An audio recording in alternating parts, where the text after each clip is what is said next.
Don't pissing me. Fucking pissing me. Stupid ass people, motherfucking land. C'est bien good. C'est pas de mettre la crème.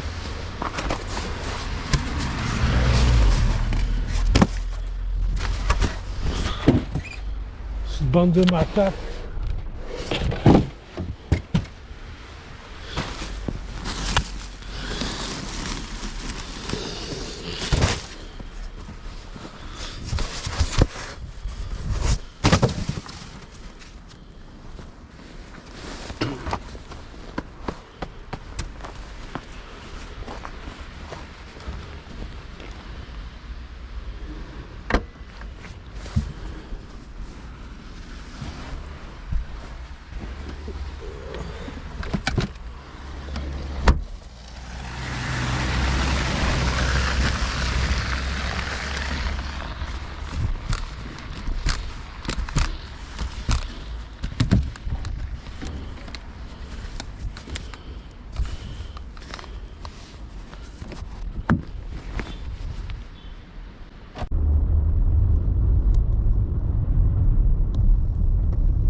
Reason maybe it's just coincidental.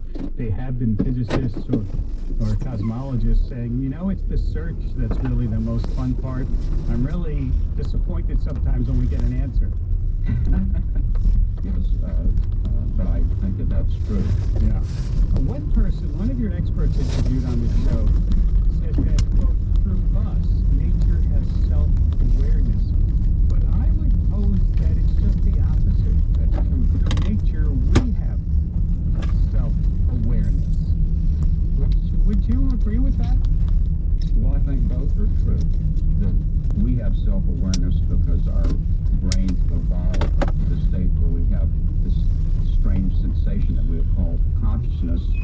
And I think consciousness is a graded phenomenon. I think crows and dolphins probably have some level of consciousness.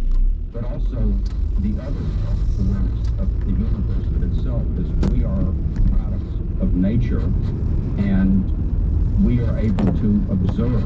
We are the intelligent beings, and only a tiny fraction of matter in the universe is alive. A much smaller fraction is intelligent. We are the only special arrangement of atoms and molecules. When he said that,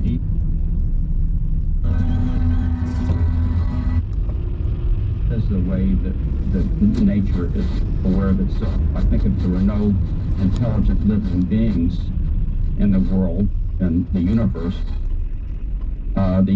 would just come and go without any self-reflection, without any awareness of itself.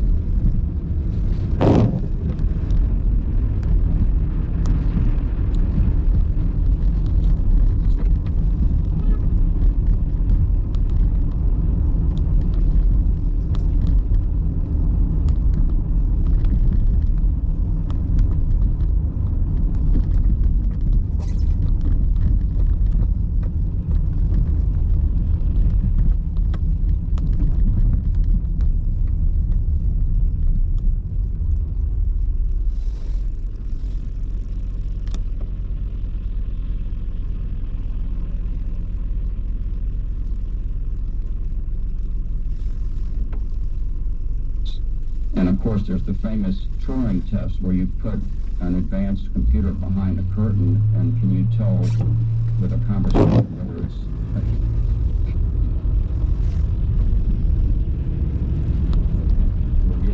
one of the most in the world with a huge database. And for a while, I thought it could have been a person.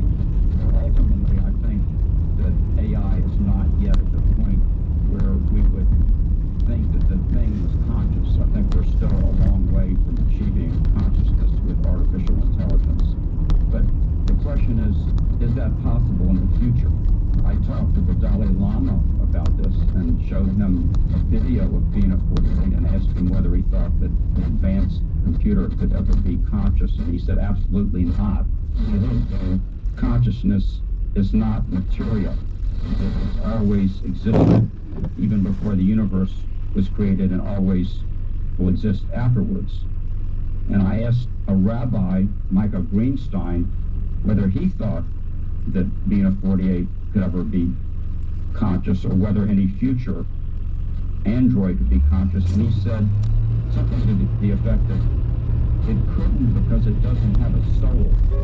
So these are the kinds of different views that we had from different disciplines, different thinkers about what science has uncovered, what we're capable of, where science ends and maybe where something else begins.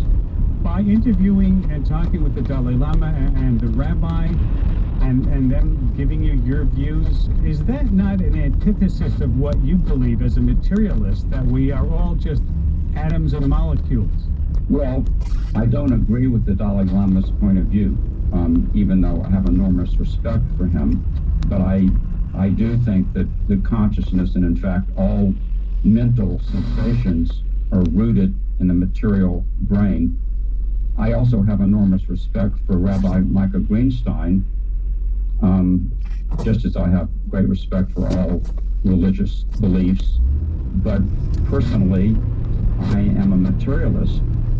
But I don't think that my materialism prevents me from having amazing spiritual transcendent experiences, like feeling connected to the cosmos, or feeling part of something larger than myself, or admiring beauty, or having a sense of awe when I look at a sunset. I think that these experiences are all... Tree for the Future by Kim Stanley Robinson this February. It's a great speculative fiction novel about climate change, justice, public policy, and more. And you can find out more about our reading schedule, upcoming events, and how to win a free book. Oh yeah, on our website, sciencefriday.com/futurebook. Here's Rasha Aridi with some of the folks who helped make this show happen. Thanks, Aya. Our digital producers are Dee Peterschmidt and Emma Gomez. Ariel Zich is our Director of Audience. Sandy Roberts is our Education Program Manager. Annie Nero is our Individual Giving Manager. And I'm Rasha Aridi, Radio Producer. Thanks for listening. Thank you, Rasha. BJ Liederman composed our theme music. Have a great weekend. I'm Ira Plato. Science Friday is supported by the Amgen Foundation. Learn more about their commitment to inspiring the scientists of tomorrow at amgeninspires.com. Support for Science Friday also comes from the Alfred P. Sloan Foundation. working to enhance public understanding of science, technology, and economics in the modern world. Support for Science Friday comes from the Gordon and Betty Moore Foundation. For more information, please visit moore.org. Support also comes from Schmidt Futures, a philanthropic initiative founded by Eric and Wendy Schmidt, and from the Winston Foundation. Science Friday is produced by the Science Friday Initiative, a nonprofit organization dedicated to increasing the public's access to science and scientific information. Learn more about their work at sciencefriday.com. Listener supported. WNYC Studios. Volunteering can be a fulfilling way to connect with your local community, but it can be hard to find the right gig. I'm Michaela Lafrac. On the next Vermont edition, we'll hear stories of people who volunteer and organizations that need help with tasks like mentoring students or delivering meals. Tell us where you volunteer. Email vermontedition@vermontpublic.org. Join us for that conversation and for an update on new gun control bills. Live Monday at noon.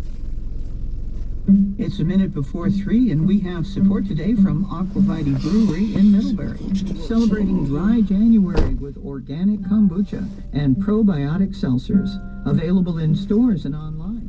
More at aquavite.com.